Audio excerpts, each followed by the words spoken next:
కృష్ణా వరదల కారణంగా తీవ్రంగా నష్టపోయి పులిగడ్డ, రామచంద్రపురం, అవనిగడ్డలలోని పునరావాస శిబిరాల్లో వరద బాధితులు ఆశ్రయం పొందుతున్నారు. వారికి ఎన్ఆర్ఐ బొబ్బా గోవర్ధన ఆర్థిక సహకారంతో అవనిగడ్డ మండల తెలుగుదేశం పార్టీ ఆధ్వర్యంలో ఏర్పాటు చేసిన భోజన పంపిణీ కార్యక్రమాన్ని ఎమ్మెల్యే మండలి బుద్ధప్రసాద్, జిల్లా తెలుగుదేశం పార్టీ అధ్యక్షుడు కోనకల్ల నారాయణరావులు ప్రారంభించారు. ఈ సందర్భంగా భోజనాలు సమకూర్చిన గోవర్ధన్ను మండలి బుద్ధప్రసాద్, కోనకల్ల నారాయణరావులు ప్రత్యేకంగా అభినందించారు. కనివిని ఎరగని రీతిలో వచ్చిన వరదల కారణంగా కరకట్టలు తెగిపోతాయో అన్న ఆందోళన ఏర్పడినప్పుడు ఎక్కడికక్కడ ప్రజలు, రాజకీయ పక్షాలు ముందుకు వచ్చి కరకట్టలను కాపాడుకున్నారని వారు కితాబిచ్చారు. ఎన్నో విపత్తులు తాను చూశానని, కానీ ఈ వరదల సమయంలో అధికారులు స్పందించిన తీరు మాత్రం ప్రతి ఒక్కరూ అభినందించే విధంగా ఉందన్నారు. పునరావాస శిబిరాల్లో ఆశ్రయం పొందుతున్న వారు ఇదే విషయం చెబుతున్నారని బుద్ధప్రసాద్ అన్నారు. రాబోయే రోజుల్లో వరద ప్రభావిత గ్రామాల్లో సిమెంట్ రోడ్ల నిర్మాణం చేపడతామని, అందుకు సంబంధించిన ప్రతిపాదనలను కూడా పంపామని బుద్ధప్రసాద్ తెలిపారు.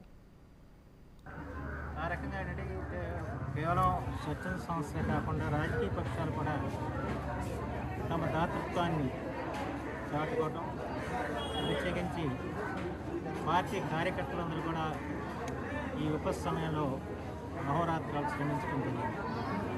దాన్ని ప్రత్యేకించి చంద్రబాబు నాయుడు గారు ఆయనే స్వయంగా నడుం కట్టి ఈ రోజున విజయవాడలో ఉడమేరు బాధితుల్ని ఆదుకోవటంలో ప్రాణాలకు తెగించి ఆయన చేస్తున్న కృషి వారందరికీ కూడా ఆదర్శప్రాయమైన విషయం. అలాగే ముఖ్యమంత్రి పవన్ కళ్యాణ్ గారు పంచాయతీల్ని ఆయన పరిపుష్టం చేయటం, అలాగే పంచాయతీలకి ఆయన తలా ₹1,00,000 ఆయన సొంత నిధులు కూడా ఇవ్వటం జరిగింది. అంతేకాకుండా వాళ్ళ ఎన్ఆర్జీస్ ద్వారా పంచాయతీలో సిమెంట్ రోడ్లు ఇవ్వడానికి అవకాశం కల్పించారు. దాన్ని ఆసరాగా తీసుకుని ఇవాళ ఏ అయితే ముంపు గ్రామాలు ఉన్నాయో ఆ ముంపు గ్రామాలు దాదాపు ₹5 కోట్లతో సిమెంట్ రోడ్లు వేయాలని చెప్పి నిర్ణయం తీసుకోవటం జరిగింది.